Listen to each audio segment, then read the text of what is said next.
Surprise பண்ணுங்க. Thank you. வணக்கம் நண்பர்களே. இந்த வீடியோ எதுக்கு பார்த்தீங்கன்னா வச்சுக்கோங்களேன், நிறைய பேர் எனக்கு கமெண்ட் பண்ணியிருக்கீங்க, ப்ரோ நான் கல்கத்தா ஓட்டினா பெஸ்ட்டா, இல்லை சென்னையிலேருந்து நான் கொச்சின் ஓட்டினா பெஸ்ட்டா, இல்லை ப்ரோ சென்னையிலேருந்து கோயம்புத்தூர் ஓட்டினா பெஸ்ட்டா, இல்லை சென்னையிலேருந்து ஹைதராபாத் ஓட்டினா பெஸ்ட்டான்னு கேட்குறீங்க. அவங்களுக்கு தான் பார்த்தீங்கன்னா இந்த வீடியோ. இப்போ நான் வந்து பார்த்தீங்கன்னா கோயம்புத்தூர்லேருந்து சென்னை வந்தேன், சென்னையிலேருந்து ஹைதராபாத் போனேன். அந்த கணக்கு வீடியோவும் பார்த்தீங்கன்னா என்கிட்ட இருக்குது. அதே சமயம் பார்த்தீங்கன்னா அதே டேட்டில் கோயம்புத்தூர்லேருந்து ஒரு வண்டி கல்கத்தா கிளம்பி போச்சு, அதுவும் கணக்கு வீடியோ என்கிட்ட இருக்குது. நான் ரெண்டுமே பார்த்து அப்லோட் பண்ணுறேன்.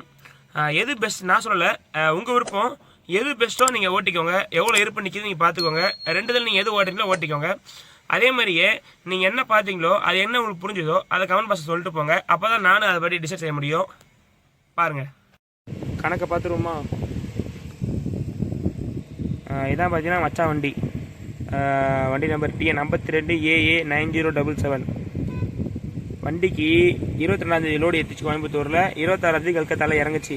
வாடகை 69,000 ரூபா, டீசலு 24,500 ரூபா, டோலு 6,000 ரூபா, டிரைவர் படி 10,350 ரூபா, போலீஸுக்கு 250 ரூபா, கமிஷனு 2,760 ரூபா. கைடு இது வரை அவுட்ரு இருந்தாலும் கைடு கிடையாது இதுக்கு. இதில் இருப்பு நின்னது பார்த்தீங்கன்னா 25,140 ரூபா. போயிட்டு வந்து இருப்பு நின்னது சாரி போனதுக்கு மட்டும் போனதுக்கு நின்னது 25,140 ரூபா. இப்போ அங்கேருந்து வந்து பார்ப்போமா, 21 இறக்குச்சு, 27 ஆல்ட் ஆச்சு, 28ஆந்தேதி தான் லோடு போட்டது. 28 ஏற்றி இங்கே தூத்துக்குடி கொண்டு வந்து 2ஆந்தேதி இறக்குனது. வாடகை அதுக்கு பார்த்தீங்கன்னா கொல்கத்தா தூத்துக்குடி ஏற்றுனது. வாடகை 38,000 ரூபா, டீசலு 35,926 ரூபா, டோலு 6,000 ரூபா. ஏன்னா 2 டேங்க் ஃபுல் பண்ணாங்க அதனால். டிரைவர் படி 5,700 ரூபா, போலீஸுக்கு வரும்போது 150 ரூபா. இதுக்கு கமிஷன் கிடையாது. கைடுக்கு 800 ரூபா, சிட்டிக்குள்ள இருந்தாலும் கைடுக்கு 800 ரூபா. இதில் இருப்பு நின்றுல, இதில் 10,000 மைனஸ் தான் இருக்குது, 10,000 எக்ஸ்ட்ரா செலவாயிருக்கு. அப்போ போயிட்டு வந்தபடி கணக்கு படி பண்ணால் 25 இதில் இருந்து 10,000 கழிச்சா போயிட்டு வந்ததோடு சேர்த்து 15,890 ரூபா டிரைவர் படி போக அந்த வண்டிக்கு நின்னது. சரிங்களா? இது எது கம்பேரிசன் பார்த்தீங்கன்னா, நிறைய பேர் என்கிட்ட கேட்குறீங்க, ப்ரோ கல்கத்தா ஓட்டினா பெஸ்ட்டா இல்லை கொச்சின் ஓட்டினா பெஸ்ட்டான்னு சொல்லிட்டு. அதனால தான் அந்த கம்பேரிசனு. இது பார்த்தீங்கன்னா அவங்க வண்டி போனது இதே சேம் டேட்டில் வெறும் ஒரு நாள் டிஃப்ரெண்ட்டில் என் வண்டி ஓடிச்சு. அதுக்கு எவ்வளோ நினச்சி நம்ம பார்ப்போமா? இருங்க பார்ப்போம். அப்போ இதுக்கு மொத்தம் எத்தனை நாள் ஆயிருக்கு பார்த்தீங்கன்னா, இதில் ஒரு 9 நாள் ப்ளஸ் இதில் ஒரு 2 நாள், 9, 10, 11 நாள் ஆயிருக்கு. 11 நாளில் 15,890 ரூபா அந்த வண்டி இன்னும் இருக்குது. 16 ரூபா ரெண்டாக கணக்கு வச்சுக்கோங்க. சரிங்களா? இது நம்ம வண்டியில் நான் போனது. கோயம்புத்தூர் வந்து சென்னைக்கு போனதுக்கு வாடகை 11,000 ரூபா, டீசல் பார்த்தீங்கன்னா 6,560 ரூபா. அதாவது பார்த்தீங்கன்னா சேம் டேட்டில் நான் ஏற்றினேன் கோயம்புத்தூரில், நான் சென்னைக்கு ஏற்றினேன். மச்சான் பார்த்தீங்கன்னா கல்கத்தா ஏற்றினான். அதுக்கு டோல் 1,500 ரூபா, 2,000 ஆச்சு டோல். ஏன்னா இங்கேருந்து சென்னை உள்ள லாஸ்ட்டு மீஞ்சூரில் இறங்கினேன், சிஎபஸில் இறங்கினேன். அதுக்கு டிரைவர் படி 1,650 ரூபா. செலவு அதாவது கூலி ஆச்சு. அதில் கூலி பார்த்தீங்கன்னா 750 ரூபா, கமிஷன் கிடையாது அந்த லோடுக்கு. எனக்கு போலீஸுக்கு 100 ரூபா ஆச்சு, 2 இடத்துல 50 ரூபா.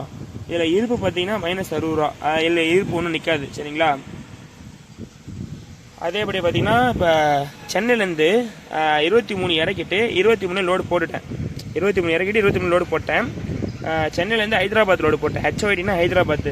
அதுக்கு வாடகை 23,000 ரூபா, டீசலு 13,304 ரூபா. வாடகை 23,000 ரூபா, டீசல் 13,304 ரூபா, டோலு 2,000 ரூபா, டிரைவர் படி 3,450 ரூபா. செலவு அதாவது பார்த்தீங்கன்னா இது என்ன செலவுனா, எல்லாரும் பில்லு போடுற செலவு 200 ரூபா, கமிஷனுக்கு 1,150 ரூபா. இதில் இருப்பு நின்னது 2,896 ரூபா. 23ஆந்தேதி ஏற்றி 24ஆந்தேதி இறக்கிட்டு நான் திரும்ப பார்த்தீங்கன்னா 24ஆந்தேதி லோடு போட்டுட்டு 24ஆந்தேதி சனிக்கிழமையே லோடு போட்டுட்டு ஆனால் 25 சண்டே இறக்க மாட்டேன் சொல்லிட்டாங்க. 26ஆந்தேதி கொண்டு வந்து இறக்கினேன். ஹைதராபாத் சென்னை லோடு போட்டேன், டிமார்ட் லோடு இது. இதுக்கு வாடகை 16,000 ரூபா, டீசலு 5,000 ரூபா, டோலு 2,000 ரூபா, டிரைவர் படி 2,400 ரூபா. செலவு இதில் எதுவும் கிடையாது, கமிஷனும் கிடையாது.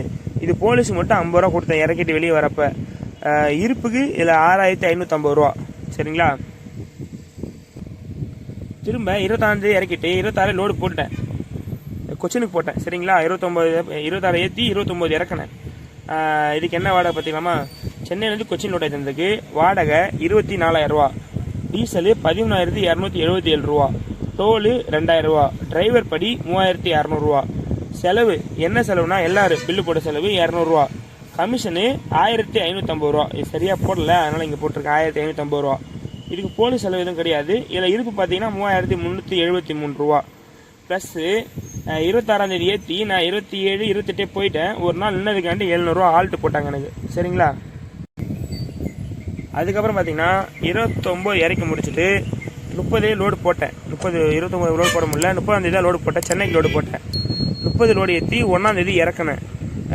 1ஆம் தேதி மச்சான் 2ஆம் தேதி இறக்குனா நான் 1ஆம் தேதி இறக்குனேன். இதுக்கு என்ன வாடகைனா 15500 வாடகை, டீசலு 5000 போட்டேன், டோலு 2000 போட்டேன், டிரைவர் படி 2325 ரூபா, செலவு இதில் 100 ரூபா செலவு, இறக்கத்துல டீ செலவு, கமிஷனு 750 ரூபா, போலீஸ் செலவு எதுவும் கிடையாது. இதில் இருப்பு 5325 ரூபா. இப்போது அவன் போயிட்டு வந்ததுக்கும் நாம் வந்ததுக்கும் வித்தியாசம் பார்த்துருவோமா?